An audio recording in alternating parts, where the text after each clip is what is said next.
பண்ணாதவங்க சப்ஸ்கிரைப் பண்ணுங்க. அப்படியே பக்கத்துல இருக்க பெல் ஐகானையும் பிரஸ் பண்ணுங்க. துலாம் ராசி சனி வக்ர நிவர்த்தி பலன்கள் 2024 வருகின்ற 4/11/2024 சனி பகவான் வக்ர நிவர்த்தி பெறுவார். சனி பகவான் வக்ர நிவர்த்தி பெற்றவுடன் துலாம் ராசிக்காரர்களுக்கு நஷ்டங்களும் கஷ்டங்களும் விலகி லாபங்களும் சந்தோஷமும் அதிகரிக்கும். துலாம் ராசிக்காரர்களுக்கு இப்பொழுது இருக்கக்கூடிய சூழ்நிலை பொருளாதாரத்தில் மிகவும் பின்தங்கிய நிலை. கடனாளிகளாக மாறுவது, நோயாளிகளாக மாறுவது, திடீர் நஷ்டங்களும் பொருள் இழப்புகளும் வருமானம் குறைந்த நிலையில்தான் துலாம் ராசிக்காரர்களுடைய வாழ்க்கை இருக்கும். காரணம், குரு பகவான் 8ஆம் இடத்தில் அஷ்டமத்தில் மறைந்த பாதகம். ஒரு சிலருக்கு பல வகையான நற்பலன்கள் நடப்பது போல் நடந்து அதற்கு பிறகு கஷ்டங்களை கொடுத்துவிடும். அல்லது யோக ஜாதகமாக அமைந்துவிட்டால் பாதகங்கள் இல்லாமல் சிறப்பான பலன்களை கொடுத்துவிடும். இது ஒவ்வொரு ஜாதகத்திலும் அமர்ந்த கிரகங்களுடைய நிலையை வைத்து கண்டறிவது. சனி பகவான் வக்ர நிவர்த்தி பெற்றால் துலாம் ராசிக்காரர்களுக்கு எப்படியெல்லாம் சிறப்பான பலன்கள் கிடைக்கும் என்பதை சிறு விளக்கமாகவே பார்க்கலாம். அதற்கு முன்பதாக உங்களுடைய சொந்த ஜாதகத்தில் எந்த ஒரு ஜாதகமாக இருந்தாலும் சரி, சனி பகவான் கெட்டால் பல வகையான கஷ்டங்களை கொடுப்பார், நஷ்டங்களை கொடுப்பார். எந்த ஒரு ஜாதகமாக இருந்தாலும் சூரியன் கெட்டிருந்தால் தந்தையார் மிகவும் கடுமையான பாதிப்புக்குள்ளவர். தாங்க முடியாத சுமைகளும் சொல்ல முடியாத அளவுக்கு கஷ்ட நஷ்டங்களும் வரும். இது 12 ராசிக்கும் பொருந்தும்.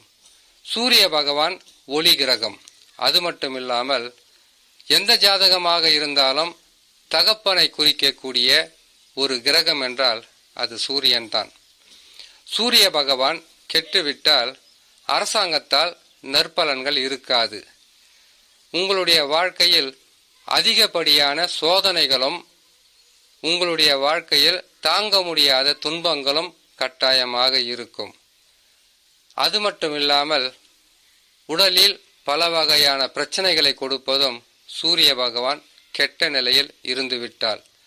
வாழ்க்கை என்பது போராட்டங்கள் நிறைந்தது. அந்த போராட்டங்களை வெற்றி பெற வேண்டுமென்றால் பாவ கிரகங்கள் என்று சொல்லக்கூடிய சூரியன், செவ்வாய், சனி, ராகு, கேது, இந்த 5 கிரகங்களில் ஏதாவது ஒரு 2 கிரகங்கள் வலிமையாக அமர்ந்தால்தான் போராடி வெற்றி பெற முடியும். அந்த வகையில் சூரிய பகவான் கெட்டுவிட்டார் என்பதை எப்படி உணரலாம் என்பதை விளக்கமாக சொல்கிறேன், கேளுங்க. துலாம் ராசியில் சூரிய பகவான் நீசம் பெறுவார். எந்த ஜாதகமாக இருந்தாலும் அதில் லக்கினத்திலிருந்து கணக்கிடும்போது 8ஆம் இடத்தில் சூரிய பகவான் இருக்கக்கூடாது. நீசம் பெற்ற கிரகங்களுடன் சேர்ந்து இருக்கக்கூடாது. சனி பகவான் துலாம் ராசியில் இருக்கக்கூடாது.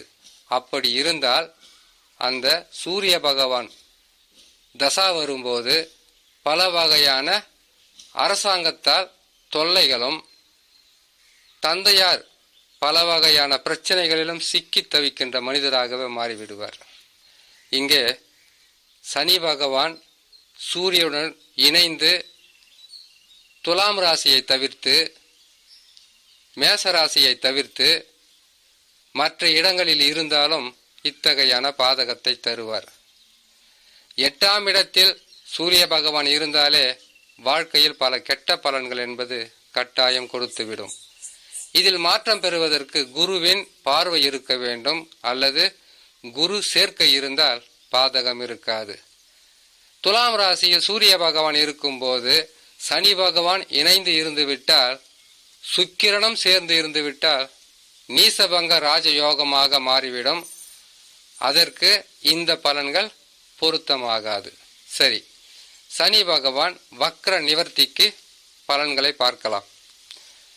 சனி பகவானை பொறுத்தவரையில் வக்ர நிவர்த்தி பெற்றவுடன் கஷ்டங்களும் நஷ்டங்களும் விலகி அதிகப்படியான நற்பலன்களை எப்படி தருவார் என்றால், சனி பகவான் வக்ர நிவர்த்தி பெற்று 5ஆம் இடத்தில் சுயசாரத்தில் மிகவும் விரைந்து வேகமாக சென்று நற்பலன்களை கொடுப்பதற்கு தயாராகி விடுவார்.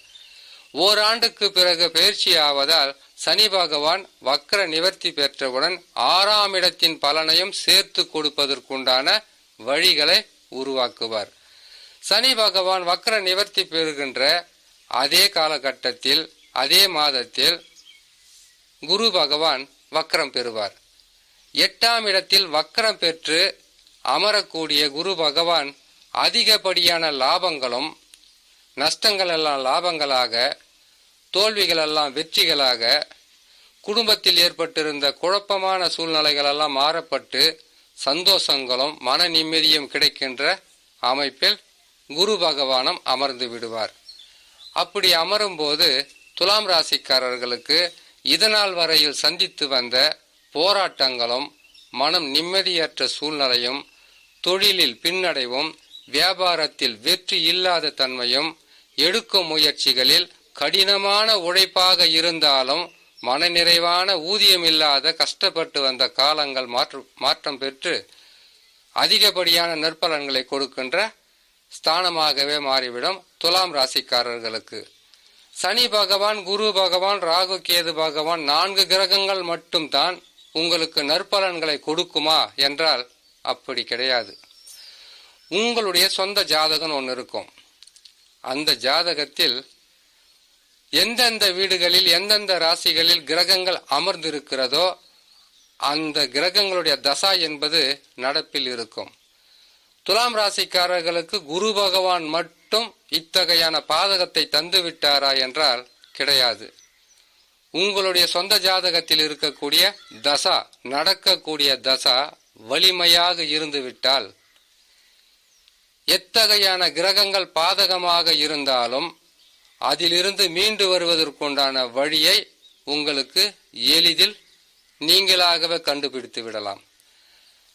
தசா என்பது வலிமை இல்லாமல் அசுப பலன்களை தருகின்ற 6, 8ஆம் அதிபதியினுடைய தசாவாகவோ அல்லது நீசம் பெற்று பகை பெற்று அமர்ந்த கிரகங்களுடைய தசாவாகவோ இருந்துவிட்டால் பல வகையான இன்னல்களை சந்திக்கக்கூடிய சூழ்நிலையாகவே மாறிவிடும் துலாம் ராசிக்காரர்களுக்கு.